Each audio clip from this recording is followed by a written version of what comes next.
TD में मैं रत्नेश मिश्रा आप लोगों का एक बार फिर स्वागत करता हूं।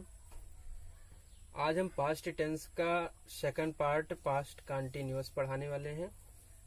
जी पास्ट कंटिन्यूअस जिसको कहते हैं भूत वर्तमान यानी भूतकाल में ये काम जारी रहना हो पाया जाता है।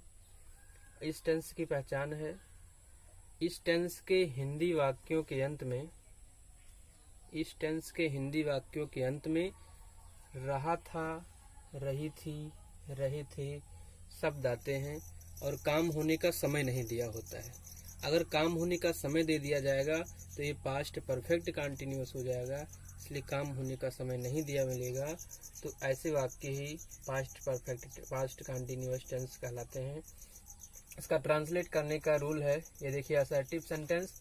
अब असर्टिव सेंटेंस स्वीकारात्मक वाक्य तो आई और सिंगुलर सब्जेक्ट के साथ हम हेल्पिंग वर्ब वाज का प्रयोग करते हैं। बाकी के टेंस में आई के साथ हम प्लूरल वर्ब का प्रयोग करते थे, लेकिन इस टेंस में आई के साथ वाज का प्रयोग करना है और सिंगुलर सब्जेक्ट के साथ जितने भी सिंगुलर सब्जेक्ट हैं ही, सी, इट, राम, इनके साथ हमको वाज का प्रयोग करना है और प्लूरल सब्जेक्ट के साथ वेयर का प्रयोग करते हैं। और इस टेंस में वर्ब की फर्स्ट फॉर्म में आईएनजी का प्रयोग होता है। ये बात समझ में आ गई। अब आगे देखिए कि पार्ट ऑफ स्पीच का स्ट्रक्चर क्या होता है, कैसे हम पहचान करेंगे कि इसमें कौन सा शब्द कहाँ लिखना है। तो सबसे पहले असर्टिव सेंटेंस में हमको सब्जेक्ट लिखना है, सब्जेक्ट के बाद हेल्पिंग वर्ब। हेल्पिंग वर्ब जो है सब्जेक्ट के अनुसार होगा। यहाँ ये देखेंगे सब्जेक्ट सिंगुलर है या प्लूरल है। सिंगुलर है या आई है तो हमको वाज लगाना है हेल्पिंग वर्ब, और प्लूरल है तो वेयर का प्रयोग कर देंगे। वर्ब की फर्स्ट फॉर्म में आईएनजी फॉर्म यानी आईएनजी फॉर्म लगेगा।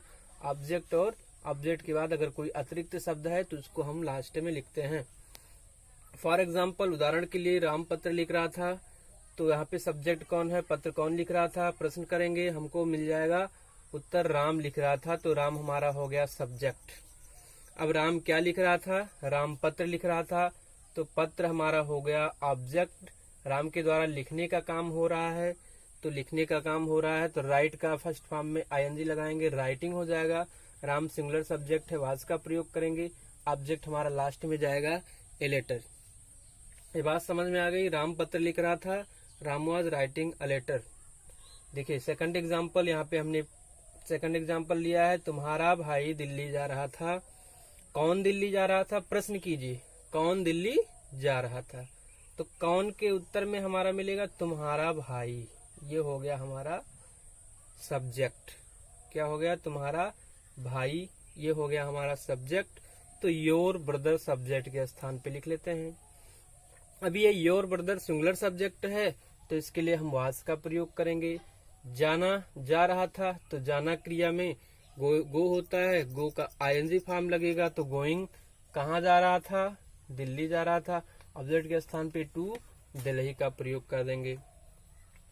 अब आ जाइए नेगेटिव सेंटेंस। असर्टिव सेंटेंस में क्या है, अफर्मेटिव और नेगेटिव दो पार्ट होता है। तो नेगेटिव सेंटेंस इसमें क्या होता है कि रहा था, रही थी शब्द हो गया तो हम पहचान कर लेंगे टेंस का कि ये पास्ट कंटिन्यूअस है।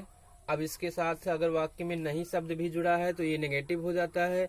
नेगेटिव होगा तो नेगेटिव में क्या करते हैं, जितने वर्ब के बाद हम नॉट का प्रयोग कर लेते हैं, हेल्पिंग वर्ब के बाद नॉट का प्रयोग कर लेते हैं। स्ट्रक्चर देखिए क्या होता है, subject, subject plus helping verb, helping verb के बाद हमको नॉट लगाना है, वर्ब की फर्स्ट फॉर्म में आईएनजी लगाना है, ऑब्जेक्ट और फिर अतिरिक्त शब्दों को हम लास्ट में लिखेंगे।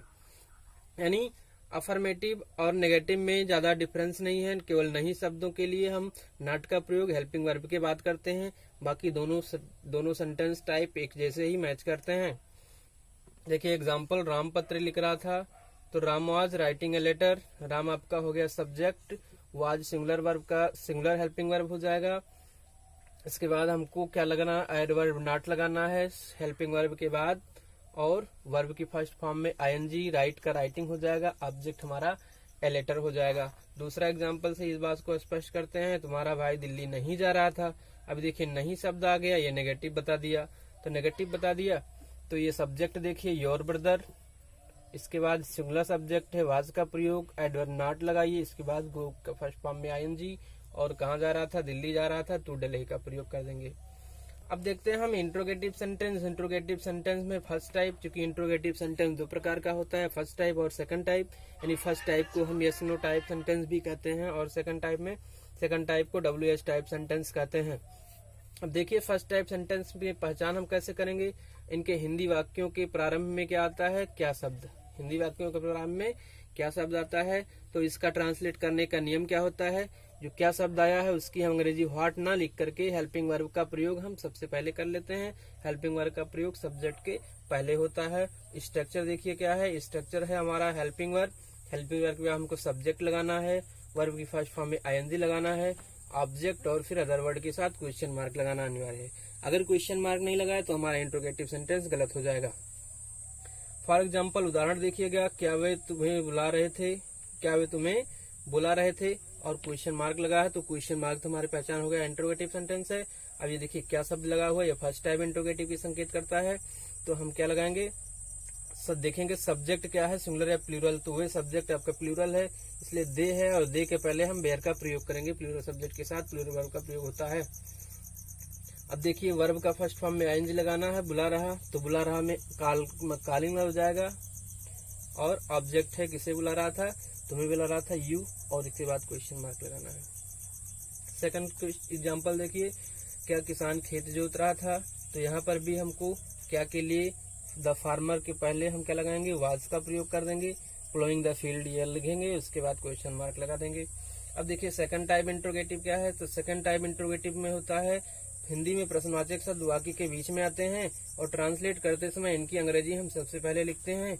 और फर्स्ट टाइप इंट्रोगेटिव और सेकंड टाइप इंट्रोगेटिव में केवल थोड़ा सा डिफरेंस होता है कि इसमें केवल हेल्पिंग वर्ब से शुरू होता है और इसी स्ट्रक्चर में अगर हम क्वेश्चन मार्क लगा देते हैं और क्वेश्चन वर्ड लगा देते हैं तो सेंटेंस सेकंड टाइप इंट्रोगेटिव का बन जाता है।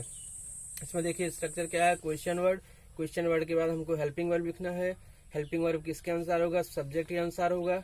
इसके बाद फर्स्ट फॉर्म में ING लगाएंगे, फिर ऑब्जेक्ट और अदर वर्ड के साथ हम क्वेश्चन मार्क का प्रयोग करते हैं। अब देखिए पास्ट कंटिन्यूअस का इंट्रोगेटिव में स्ट्रक्चर हो गया है आपका। अब देखिए स्ट्रक्चर के अनुसार हम पार्ट ऑफ स्पीच को कैसे रखते हैं। तुम्हारा भाई क्या कर रहा था, देखिए क्या शब्द आ गया, सेकंड टाइप इंट्रोगेटिव बता रहा है, इसकी अंग्रेजी हमको सबसे पहले लिखना है व्हाट। अब देखिए सब्जेक्ट हमको पकड़ना है, तुम्हारा भाई, ये देखिए योर ब्रदर सिंगुलर सब्जेक्ट है तो सिंगुलर वर्ब का प्रयोग करेंगे, what was your brother, verb की फर्स्ट बार में ING लगाना है, डूइंग हो जाएगा और क्वेश्चन मार्क लगा देते हैं।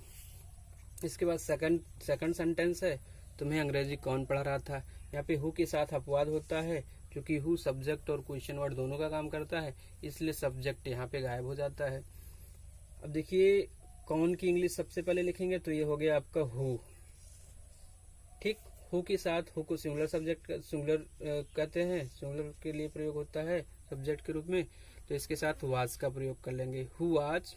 अब देखिए सब्जेक्ट और वर्ब, हेल्पिंग वर्ब दोनों, सब्जेक्ट और क्वेश्चन वर्ड दोनों का काम हु करता है, इसलिए यहाँ पर सब्जेक्ट वाला भाग गायब हो जाएगा, तो यहाँ पे हम ING फॉर्म जोड़ेंगे, टीचिंग, ऑब्जेक्ट होगा यू और ऑब्जेक्ट होगा इंग्लिश, एक डायरेक्ट ऑब्जेक्ट और एक इनडायरेक्ट ऑब्जेक्ट हो जाएगा। लास्ट में हम क्वेश्चन मार्क लगा देते हैं। अब आ जाइए फोर्थ पार्ट पे, इंट्रोगेटिव और नेगेटिव सेंटेंस। तो इंट्रोगेटिव सेंटेंस और नेगेटिव सेंटेंस जैसा कि इसके नाम से ही स्पष्ट है, प्रश्नवाचक होने के साथ साथ ये सेंटेंस नकारात्मक होते हैं, यानी प्रश्न पूछने के साथ साथ नई शब्द जुड़ा होता है और इनका जो स्ट्रक्चर बनता है फर्स्ट टाइप और सेकंड टाइप के स्ट्रक्चर में ही यदि हम सब्जेक्ट के बाद नॉट का प्रयोग कर देते हैं तो इंट्रोगेटिव नेगेटिव का सेंटेंस का स्ट्रक्चर पूरा हो जाता है।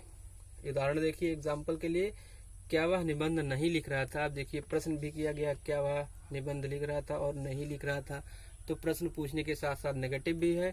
अब यहाँ पे लिखेंगे हम सिंगुलर सब्जेक्ट है ही, तो वाज का प्रयोग सब्जेक्ट से पहले करना है, इसके बाद हम नॉट का प्रयोग कर लेंगे और वर्ब की फर्स्ट फॉर्म में ING, फिर ऑब्जेक्ट INSA और क्वेश्चन मार्क लगा देते हैं। वहीं दूसरे एग्जाम्पल में देखिए सेकंड टाइप इंट्रोगेटिव है, क्यों नहीं, क्यों के साथ नहीं शब्द आया है, इंट्रोगेटिव नेगेटिव हो गया। तो ये अब क्या करेंगे, क्यों की इंग्लिश सबसे पहले लिखना है व्हाई, इसके बाद हमको हेल्पिंग वर्ब लगाना है। हेल्पिंग वर्ब हमारा क्या हो गया, ही के अनुसार हो जाएगा वाज, तो व्हाई वाज ही, अब इसमें नेगेटिव है तो नॉट शब्द सब्जेक्ट के बाद लगाना है, और आईएनजी फॉर्म लिखेंगे तो आईएनजी फॉर्म होता है गो का गोइंग, कहाँ जा रहा था, टू स्कूल, और क्वेश्चन मार्क लगाएंगे। और अगले वीडियो में हम आपको पास्ट परफेक्ट टेंस के बारे में बताएंगे। तो ये बहुत ही इंपॉर्टेंट टेंस है, इसके बारे में ध्यान से देखिएगा।